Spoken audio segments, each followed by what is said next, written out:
बिस्मिल्लाहिर्रहमानिर्रहीम। अस्सलाम वालेकुम। मैं हूं फ़याज़ महमूद और आप देख रहे हैं फ़याज़ महमूद यूट्यूब चैनल। नाज़रीन, हमारी सोसाइटी में ऐसे ऐसे घिनौने वारदात होती हैं, ऐसे वाक़यात सामने आते हैं कि अक्ल दंग रह जाती है कि कोई इतना भी कैसे गिर सकता है। अगर एक ख़ातून को औलाद नहीं हुई, वो बांझ है, लेकिन उसने अपनी इस ख्वाहिश को पूरा करने के लिए ऐसा शैतानी खेल खेला कि इंसान अपने कानों को हाथ लगाए और जो औरतें हैं वो शर्मा कर रह जाएं, उनको खुद इस बात पे परेशानी हो कि एक औरत जो है वो इतनी भी कैसे गिर सकती है।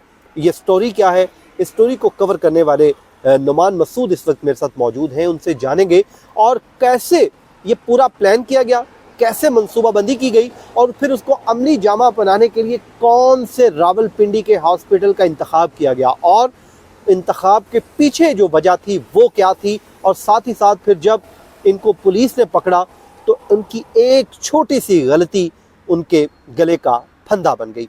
ये क्या स्टोरी है, हम जानते हैं नुमान साहब से। नुमान, क्या बुनियादी तौर पे ये स्टोरी है, वाकया कैसे रूनुमा हुआ, इसके पीछे मुहर्रकात क्या थे, वो बताइएगा। फयाज, एक दरख्वास्त आई थी थाना न्यू टाउन में कि एक शख्स ने एक दरख्वास्त दी जिसमें यह बताया कि उसके बच्चे को होली फैमिली से अगवा कर लिया गया था और उसकी बाकायदा मनसूबाबंदी ऐसे की गई कि ऐसे लग रहा था कि कोई गिरोह है। और पुलिस ने इस पर इन्वेस्टिगेशन की और 6 घंटे के अंदर इस केस को सॉल्व कर लिया और उसमें ये चीज़ सामने आई कि ये 2 मियाँ बीवी गिरफ्तार किए गए जिन्होंने बच्ची को अगवा किया और एक बहुत बड़ी मनसूबाबंदी की गई जो उनके घर से लेके रावलपिंडी तक। ये दोनों मियाँ बीवी जो है वो आए थे शहर से बाहर से, एक दूर दूर अफ्ताब इलाका था, वहाँ से यहाँ शिफ्ट हुए थे और क्योंकि वहाँ पर इतनी फैसिलिटीज़ नहीं थी इस वजह से यहाँ आए। यहाँ आने के बाद इन्हें एक ख़ातून मिली, साइमा। अच्छा। तो वो साइमा जो ख़ातून थी वो आई और इनके साथ घुल मिल गई। उसने जो है वो इनके साथ बातें करनी शुरू कर दी बच्चे के पैदा होते ही। फिर उसने बच्ची का जो है वो नाम शाम भी पूछ लिया और उसके बाद फिर जो है वो इतना घुल मिल गई कि उसको जो है वो अपने पास खिलाना शुरू कर दिया। वो वालदेन जो है उन्होंने भी एतमाद कर लिया और इनकी जो दादी थी, बच्ची की जो दादी थी, उसको जो है वो उन्होंने एतमाद में लेने के बाद जो है वो अपना जो प्लान था उसको इनिशिएट करना शुरू कर दिया।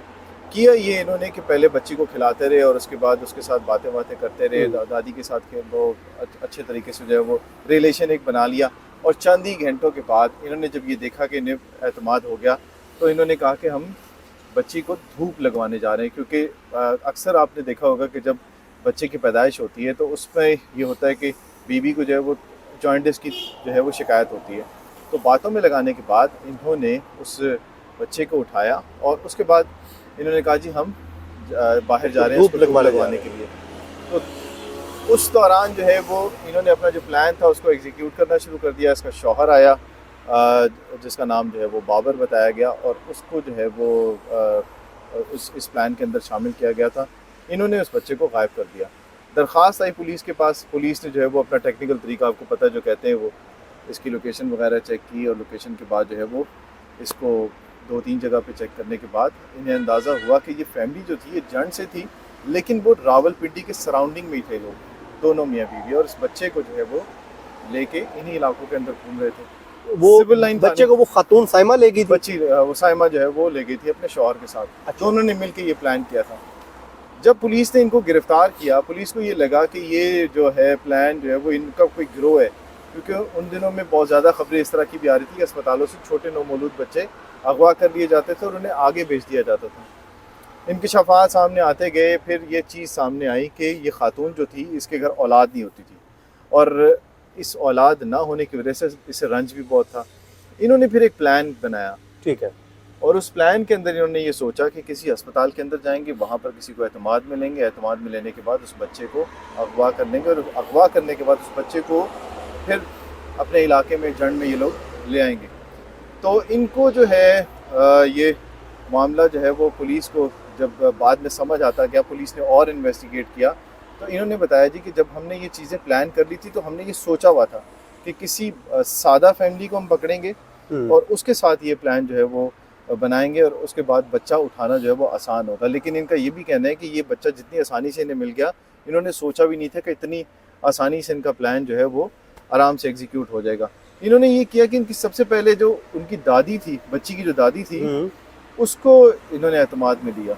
उसको एतमाद में लेने का फ़ायदा ये हुआ कि उसकी दादी के बच्चे का नाम रखने के बाद आपको पता है कि उसके एक टैग लगता है बच्चे के कार्ड के ऊपर, और उसके बाद जो है वो टैग जो है वो भी उनके पास आ गया, और जो उनके नाम का कार्ड था वो भी उसने ले लिया कि बच्चे को लाने ले जाने में आसानी हो जाएगी।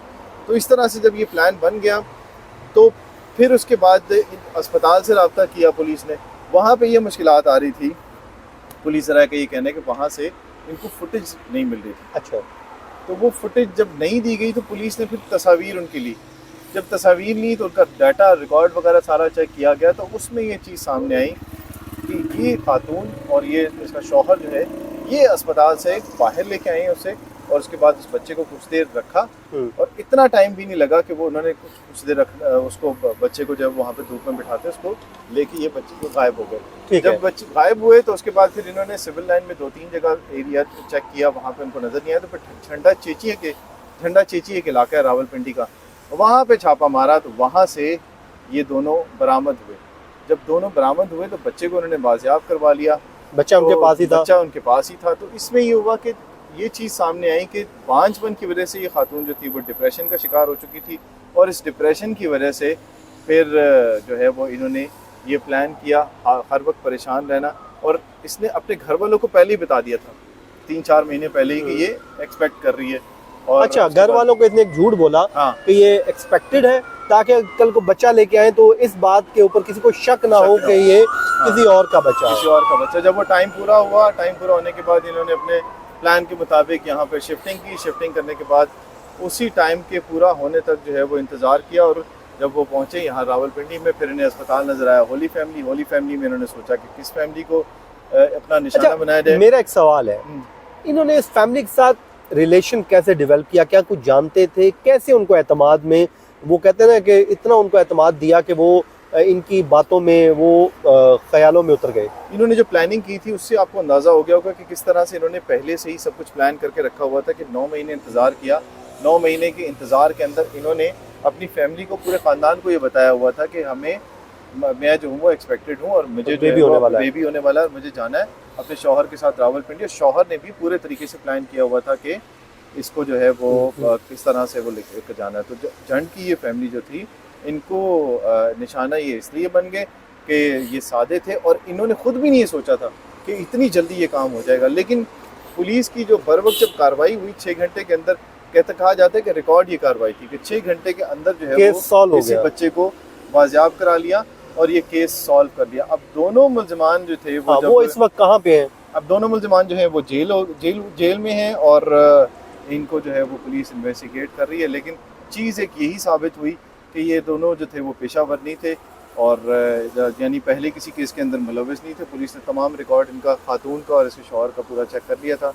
तब तसल्ली हुई पुलिस को कि पहली बार ऐसा हुआ, मजबूरी समझ लें या फिर डिप्रेशन का शिकार समझ लें इस खातून को, जिसने अपने शौहर के साथ ये प्लान बनाया, और उसके बाद एक जो औलाद थी किसी की नौमौलूद, उसको अगवा करने में ये लोग कामयाब हुए। लेकिन कामयाबी के बाद फिर देखें इनका अंजाम क्या हुआ, कि औलाद जो थी उसके लिए जिस तरह से इन्होंने कदम उठाया उसका फिर।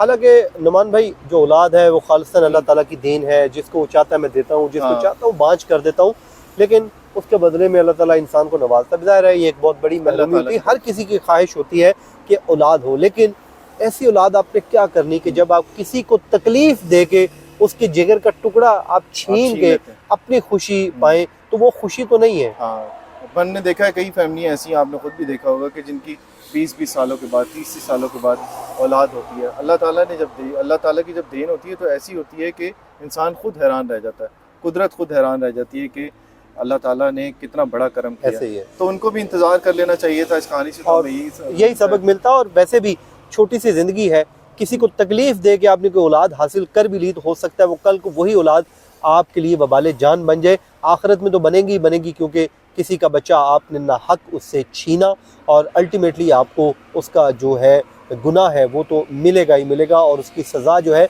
इस दुनिया में क्या आखिरत में भी मिलेगी। नुमान, आपका बहुत बहुत शुक्रिया, आपने अपनी एक वो ज़बरदस्त किस्म की स्टोरी हमारे साथ शेयर की, जिसमें लोगों के लिए सबक भी है कि हॉस्पिटल में जब आप जाते हैं तो कम अज़ कम ये गलती मत कीजिए कि अपना बच्चा किसी गैर के हाथ में मत पकड़ाइए।